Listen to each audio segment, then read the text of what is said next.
My loves, and welcome back to Bedtime Stories with Mommy J as we continue with George Brown Class Clown Super Burp by Nancy Krulik and illustrated by Aaron Bletcha. And as the sun is going down on my loves, I'm going to read you chapter 7.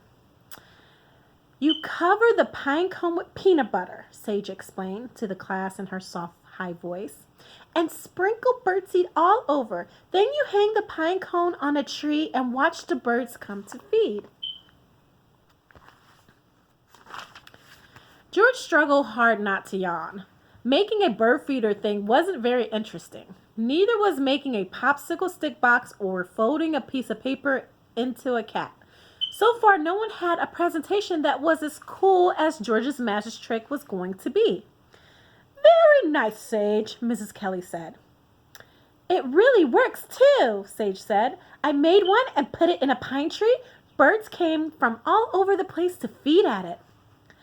That must be a wonderful sight to see. Then Mrs. Kelly said, Who would like to go next? George raised his hand. So did Louis. Okay, Louis, Mrs. Kelly said. Louis walked to the front of the room. He was carrying an electric guitar. I'm going to play a song I learned last night, Louis told the class. I had to follow the directions in my songbook to learn the chords. What is your song called? Said Mrs. Kelly. It's an old rock and roll song called Louie Louie, he answered. Then he plugged in the guitar and started to play. George hated to admit it, but Louie's presentation was pretty cool. When Louis finished the song, the whole class cheered. Max and Mike stuck their fingers in their mouths and let out loud whistles. I can't even whistle, guys, but I'm sure it was very loud. Louis smiled and took a bow. Great job, Louis, Mrs. Kelly said. You're becoming quite a good guitarist. As Louis walked back to his chair, Mrs. Kelly looked over at George. Would you like to go next? She asked. George put on his magician's top hat and strode confidently to the front of the room, holding his egg carton in his hand. Louis sat at his desk with his arms folded across his chest. He stared straight at George with a look on his face that said, I bet this is going to be really dumb. Well, George was going to show him.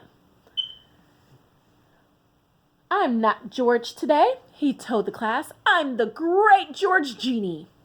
And I'm going to perform a magic trick that will astound and amaze you.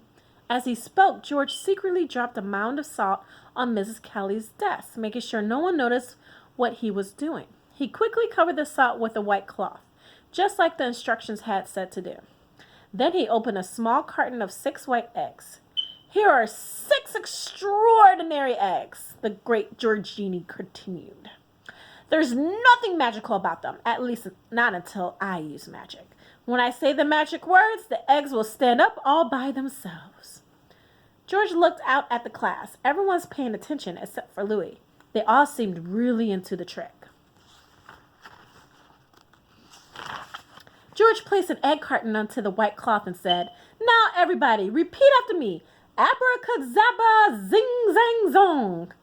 Abracadabra, zing, zang, zong, the class shouted back. George slowly let go of the egg. Ta-da! He exclaimed. Sure enough, the eggs didn't roll over. It stood there on its own. Then George repeated with all the other eggs. All 6 looked like they were standing up straight. They were really being held up by the pile of salt under the cloth, but the kids didn't know that. That's pretty awesome, Juliana exclaimed. Not bad, Alex agreed. Magical, Sage added. How clever to do a magic trick. Bravo, George, Mrs. Kelly said with her big gummy smile. You have to follow directions perfectly to pull off a magic trick. George smiled proudly. He was about to take his bow when suddenly he got a dizzy feeling in his head and a fizzy feeling in the pit of his stomach. It felt like he was just gulped down a huge root beer float with a double scoop of chocolate ice cream. Uh-oh. The fizzy feeling was bing-bonging in his belly and ping-ponging its way into his chest, just like it had the night before at the ice cream parlor.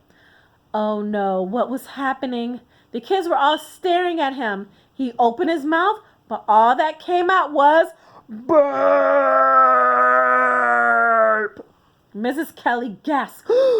This was no ordinary burp. This was a super colossal burp that blew papers off his teacher's desk. The kind of burp you could probably hear all the way from the moon. Quickly, George started to cover his mouth. He wanted to say, "Excuse me," but that's not what he did. Not at all. Instead, George's hand began acting up again, just like last night. They picked up the 6 eggs and began to juggle. They would have been really cool except for one thing. George had no idea how to juggle. Crack, splat, yuck! One by one, the eggs smashed onto the floor in a gooey mess. George frowned. Boy, it had really been a mistake not to hard-boil them the way the magic book said. George knew that what he should do right now was clean up the mess as fast as possible, but his feet seemed to have other ideas. They wanted to skid across the floor on the trail of egg slime. So that was what George did. Whee! Then he turned around, opened his arms wide, and took a bow. The kids were all clapping wildly, but Mrs. Kelly wasn't. See? I think I forgot to show you the other page where the egg stood up. So Mrs. Kelly was not too happy about that. Let me get back to that page, guys. Whoosh! Suddenly, George felt a huge bubble pop inside his stomach. All the air rushed right out of him, and so did all the silliness. George wanted to say, "Whoops, I didn't mean to do that." So he opened his mouth, and those were exactly the words that came out of his mouth. George looked at his teacher's face. He had seen that look lots of times. George was in big trouble again.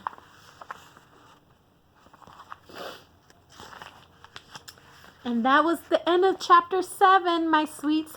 Make sure you brush your teeth, put on your jammies, and say your prayers. And tomorrow is going to be a better day. Love you much. Hugs and kisses. Mwah.